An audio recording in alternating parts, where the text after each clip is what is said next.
ASM6 news కి స్వాగతం. Tellapur division Congress party అధ్యక్షులు Chilakamarri Prabhakar Reddy, Tellapur division working president Ravinder Lelijala, DCC ఉపాధ్యక్షుడు అరుణ్ కుమార్ గౌడ్, విద్యుత్ నగర్ అధ్యక్షుడు ఆజిమ్ ఇతర కాంగ్రెస్ నాయకులు మీడియా సమావేశంలో ప్రసంగించారు. ఈ సమావేశంలో విద్యుత్ నగర్ BHL MIG2లో BRS నాయకులు నిర్వహించిన రీలే నిరాహార దీక్షకు సంబంధించిన వాస్తవాలను వారు క్లుప్తంగా వివరించారు మరియు కాంగ్రెస్ పార్టీ నేతృత్వంలోని రేవంత్ రెడ్డి ప్రభుత్వంపై వ్యాపింపజేస్తున్న తప్పుడు ప్రచారాన్ని బయటపెట్టారు. ఈ కార్యక్రమంలో విద్యుత్ నగర్ MIG2 మాజీ అధ్యక్షులు, డైరెక్టర్లు, కాలనీ నివాసితులు మరియు కాంగ్రెస్ నాయకులు ఉప్పర్పల్లి సుధాకర్ రెడ్డి, మాధవ్ రెడ్డి తదితర నాయకులు సమావేశంలో పాల్గొన్నారు.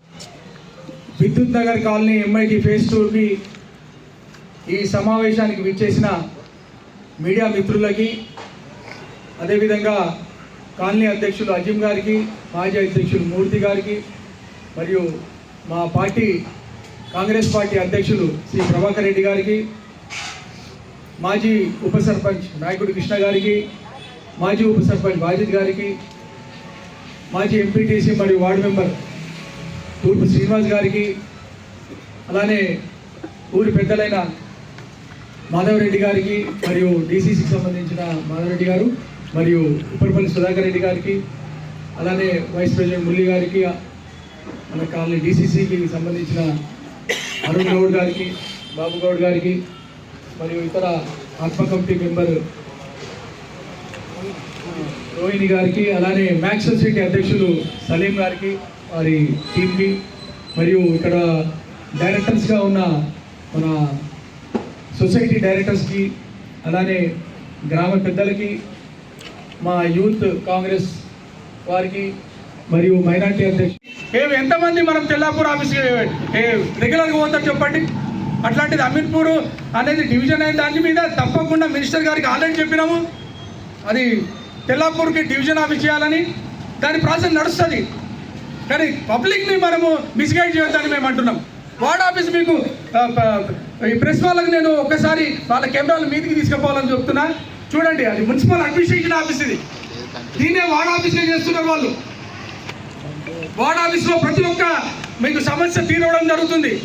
ఇంకో మాట కూడా ఏం చెప్తున్నా అంటే, ఎక్కడైతే నాయకుడు గట్టిగా ఉంటాడో ఆ నాయకుడు గట్టిగా ఉంటే ప్రభుత్వం నుండి ఎట్లా మనం పనులు చేయించుకునే నాయకుడి మీద ఉంటుంది. ఆ కార్పొరేటర్ గట్టి కార్పొరేటర్ ఉన్నాడు అనుకోండి, ఎక్కడి నుంచి అయినా పని చేయించుకొని తెస్తాడు.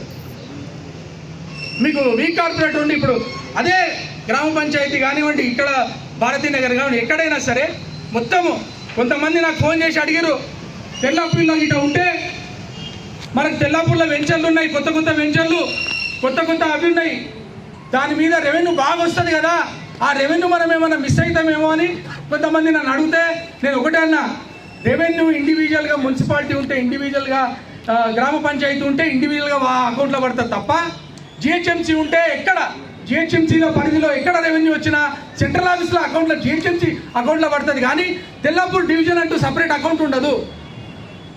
తెల్లాపూర్ డివిజన్ అకౌంట్లో సపరేట్ పడి సపరేట్గా అది అమౌంట్ రాదు. ఎక్కడ ఏ డివిజన్లో ఉన్న పని ఓవరాల్గా GHMC ఫండ్ మొత్తం దానికి యూటిలైజ్ చేస్తారు. ఇక్కడ అవసరం ఉందనుకోండి, ఒక 500 కోట్లైనా 100 కోట్లైనా అవసరం ఉందనుకోండి, ఖచ్చితంగా GHMC నుండి పెద్ద ప్రాజెక్ట్ అవుతుంది. నేను ఇంకో మాట కూడా, మన మ్యాక్స్ సొసైటీ అధ్యక్షులు కూడా వచ్చినారు, వాళ్ళతో కూడా మేము చర్చ చేసినాం. మనకి ఇంకో సమస్య కూడా ఉంది. ఏం సమస్య అంటే, మనం పొటెన్షియల్ పోవడానికి పెద్ద ఇబ్బంది అవుతుంది. హైటెన్షన్ లైన్ లేదా, అట్ ద సేమ్ టైం మనం వీటికి ఎగ్జిట్, మనం MITకి ఎగ్జిట్ కావడానికి కూడా పెద్ద ఇబ్బంది అవుతుంది. మేము మ్యాక్స్ సొసైటీ వాళ్ళతో కూడా మేము చర్చ చేసి, ఇటు మొత్తం తెల్లాపూర్ వరకు ఏదైతే ఉందో అది మొత్తాన్ని ఒక లైన్ ద్వారా తీసుకొచ్చి అండర్ పాస్ నుండి మనము బయట ఉన్న ఏదైతే రేడియల్ రోడ్ ఉందో దాన్ని కనెక్ట్ చేస్తే ఇక్కడ ఇటు ఇటు ఏదైతే బయటికి పోవడము కూడా ఇటు ఈజీ అవుతుంది, అటు కూడా మనం పొటెన్షియల్ పోవాలన్నా కూడా చాలా ఈజీ అవుతుందని మేము చెప్పినాము. ఇది ఇట్లాంటి ఇంత పెద్ద ప్రాజెక్ట్ కావాలంటే GHMC ద్వారానే అవుతుంది. ఎందుకంటే 100 కోట్లతో కూడుకున్న project, at the same time different departments అది కోఆర్డినేట్ చేసుకోవాల్సిన ప్రాజెక్ట్. నువ్వు ఇట్లాంటి ఖాళీ సమస్యల మీద రిలే నిరాదీక్ష పెట్టు, లేకపోతే సబ్జెక్టు ఖాళీ సమస్య ఒక్కటన్నా మాట్లాడి నాటున్నా. నేను డ్రైనేజ్ సమస్యను 10 ఏళ్ళు ఉన్నాడు, ఇప్పటిదాకా అట్లే వదిలేసిండు. ఏ రోజైనా BHL దగ్గర పోయి దండా చేద్దామన్నాడా? ఎప్పుడు అనలేదు. ఆయన పదవి పోతుంది, నేను ఇంత సంపాదించినా నా సంపాదన అంతా ఇక్కడ చూడంగా నేను కోట్లే కనిపిస్తున్నా, ఇల్లు కనిపిస్తలేవు, ఇన్ని కోట్లు నేను ఒడగొట్టుకుంటున్నా అనే బాధ్యత కనిపించింది తప్ప ఏ రోజు కూడా ఆయనకు న్యాయంగా ఎంఐజీకి మనం న్యాయం చేద్దామనేది కనిపించలేదు. అదే కనిపించి ఉంటే 45 రోజులలో ఫైనల్ లేఅవుట్ లేకపోతే రాళ్ళు తీసుకొని కొట్టమన్నాడు. అది నిజంగా కొట్టాలి, కానీ ప్రజాస్వామ్యంలో ఇది తప్పని మేము అంటున్నాం. నీకు రాజకీయంగా అంత ధైర్యం ఉంటే వచ్చే ఎలక్షన్లో పోరాడి గెలువు, అంతేగాని రాజకీయాలు బంద్ చేసుకోవాలని మేము కోరుకుంటూ, నేను నా పరంగా నేను చెప్పేది ఏంటంటే, ఖలీలు ఇంకా పెద్దలు ఉన్నారు, వాళ్ళు కూడా మాట్లాడతారు.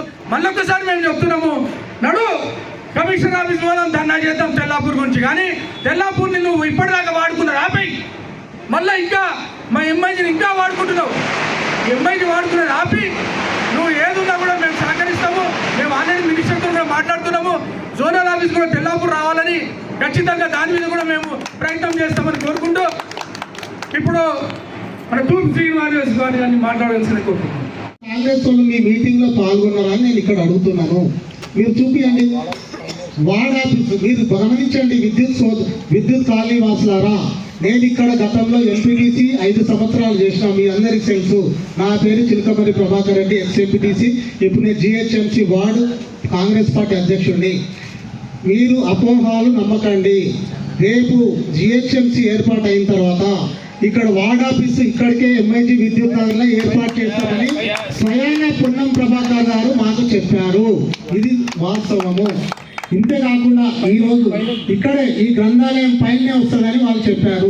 ఇవన్నిటిని కూడా మేము కూడా ఫాలోఅప్ చేస్తున్నాం. రవీంద్ర గారు, మేము, మాజీ ఉప సర్పంచ్ గారు, మన అజీమ్ గారు, ఇక్కడ వాజిద్ గారు, వీళ్ళందరం, తూర్పు సింగ్ గారు, మేము అందరం దీన్ని ఫాలోఅప్ చేస్తాం. వీళ్ళందరూ కూడా ఎంఐజీ తాలీం వస్తుందండి. నాకు కూడా ఎంఐజీలో ఇల్లు ఉందండి. నేను కూడా ఎంపీటీసీ ఇక్కడ పనిచేస్తాం. మాకు ప్రేమ లేదా ఎంఐజీ మీద? ఇవాళ సోమిరెడ్డి ఇవాళంత పెద్ద బగరాలు చెప్పి నువ్వు ఒక్కరిని డోల్ కొట్టి సోమిరెడ్డి కోసం చెప్పాలని నేను ఇన్ని రోజులు అనుకోలేదు. కానీ ఇప్పుడు చెప్పక తప్పలేదు. ఎందుకంటే సోమిరెడ్డి చీటింగ్ చేయడంలో #1 హీరో. అసలు హీరో పాత్ర అంటే చీటింగ్లోనే హీరో. అందరికి తెలుసు, మీ అందరికి కూడా తెలుసు. మనిషిని ఎట్లా ట్రాప్ చేయాలంటే 5 నిమిషాలు ట్రాప్ చేస్తాడు. మన ఎన్నుకున్నాడు ఒక ఎంత మళ్ళీ చూస్తే వాడిని మాయం చేస్తాడు. అట్లాంటి వ్యక్తి సోమిరెడ్డి, మీ అందరికి తెలుసు. కాకపోతే మనం ఏమంటున్నామంటే, మీరు బాగా ఆలోచన చేయండి. ఇప్పుడు సోమిరెడ్డి గారికి పాపం పదవి పోయి 1 సంవత్సరం అయినట్టుంది. పాపం నిద్ర పడతలేదు. ఆయనకు డబ్బులు, విపరీతమైన డబ్బులు వచ్చినాయి. ఆయనకి ఎప్పుడు డబ్బులు పెట్టాలి, ఓట్లు కొనాలి, మందు తాగాలి, తినిపించాలి, గెలవాలి, మళ్ళీ నడిపించాలి. మేము ఎంపీటీసీగా PRSలో చేసినప్పుడు నాకు కూడా తెలుసు ఆయన కోసం చాలా. మరి ఎలా నువ్వు ఫైనల్ లేఅవుట్ చేస్తాను సర్పంచ్గా గెలిచినప్పుడు హామీ ఇచ్చినావు 45 రోజుల లేకపోతే ఆడ మీటింగ్ పెట్టి నన్ను రాళ్ళతో, కేసీఆర్ కూడా అంటుండే రాళ్ళతో కొట్టుండే, అది కొట్టుండే. ఈయన కూడా బాగా నేర్చుకున్నాడు. రాళ్ళతో కొట్టుండే అని చెప్తుండే. ఎక్కడ పోయిందని నా ఫైనల్ లేఅవుట్, ఈ ఫైనల్ లేఅవుట్ పేరు మీద 5-6 ఎలక్షన్లు కొట్టాడు ఎంఐజీలా. ఫైనల్ లేఅవుట్ ఆశ మీద పాపం ఎంఐజీ కాలనీ వాసులు హరీష్ రావుతో కూడా స్వయాన ఇక్కడ స్పీచ్ బహిరంగ సభ పెట్టి నువ్వు చెప్పించినావు. నువ్వు ఒక్కరోజు నాకు ఫైనల్ లేఅవుట్ కోసం ఆశించినా, ప్రయత్నం చేసినావు. ఎందుకు రాలేదు ఫైనల్ లేఅవుట్ మాకు తెలుసు. నువ్వు నీ హాయంలో ఎన్ని ప్లాట్లు చేసినావు మాకు తెలుసు. ఇవాళ నువ్వు ప్లాట్లు అమ్మిపోయడం వల్లనే ఇవాళ ఫైనల్ లేఅవుట్ రాలేదు. ప్రభుత్వం దగ్గరికి పోతే ఏమంటారు, అవునా మీ పార్టీ అన్నీ అమ్మడం వల్ల ఇక్కడ తక్కువ వస్తుంది, ఈ దీనికి 10% తక్కువ వస్తుంది కాబట్టి మీకు ఫైనల్ లేఅవుట్ రావడం చాలా కష్టం అని ఎన్నోసార్లు చెప్పారు. ఇవాళ నువ్వు 100 వసూలు చేసినావు బిల్డాలతో 60 లక్షల రూపాయలు. నీ బీఆర్ఎస్ ప్రభుత్వంలో 60 లక్షల రూపాయలు డీడీ రూపంలో బీఆర్ఎస్ ప్రభుత్వానికి కట్టినావు. HMD మరి 60 లక్షల రూపాయలు ఎక్కడ పోయినావా? నీ ఇంటికి పోయినాయా? హరీష్ రావు ఇంటికి పోయినాయా? ఎక్కడ పోయినా చెప్పు సొసైటీ. నీ డబ్బులు ఇక్కడ పోయినాయి. మరి 60 లక్షల రూపాయలు నువ్వు ప్రభుత్వానికి కట్టినావు. ప్రభుత్వంలో నువ్వే బీఆర్ఎస్ ప్రభుత్వము, వార్డు మెంబర్ నుంచి ముఖ్యమంత్రి దాకా బీఆర్ఎస్ ప్రభుత్వం ఉండే. మరి 10 సంవత్సరాలు ఎందుకు తీసుకురాలేవా? ఇవాళ డ్రైనేజ్ వ్యవస్థ ఏమైంది? 10 సంవత్సరాలు డ్రైనేజ్ మరి నడుస్తుంటే ఒక ఇంజనీరింగ్ విధానం తెలియదు. నువ్వు డ్రైనేజ్ దగ్గర ఒక 2 గంటలు నిలవడు. పొద్దున్న లేచి రాత్రి వాళ్ళకి రియల్ ఎస్టేట్ తప్పిస్తే నీకు రాజకీయమే తెలియదు. నీ మొత్తం రాజకీయాన్ని మొత్తం రియల్ ఎస్టేట్ దందా చేసినావు నువ్వు. ఇవాళ ఎంఏజీలు వచ్చి మళ్ళీ నాటకాలు ఆడుతున్నావు. రేపు పొద్దుగాల ఎంఏజీ ప్రజలు ఇవాళ నువ్వు ఎక్కడుంటివా మాకు తెలియదు. తెల్లపురం నువ్వు ఎంఏజీ ఎంప్లాయీస్ నీ మీద దయదచ్చి ఓటేస్తే ఆ రోజున మీ నాన్నమ్మ బిహెచ్ఎల్ ఎంప్లాయీ చెప్పి బిహెచ్ఎల్ సోదరులు అన్నలు అందరూ నువ్వు ప్రేమ చూపించుకొని ఓటేసుకున్నావు, తప్పేం లేదు. కానీ నువ్వు ఎంఏజీ ప్రజలకు ఏం చేసినావు? ఇవాళ మన అజీమ్ సార్ ప్రెసిడెంట్ చెప్తుండు, ఉన్న వాటర్ ప్లాంట్ కూడా పనిచేసి నీరు తాగాలంటే లేని పరిస్థితి అయింది ఎంఏజీలో. ఎంఏజీ ప్రజలు ఎంత దారుణం అండి.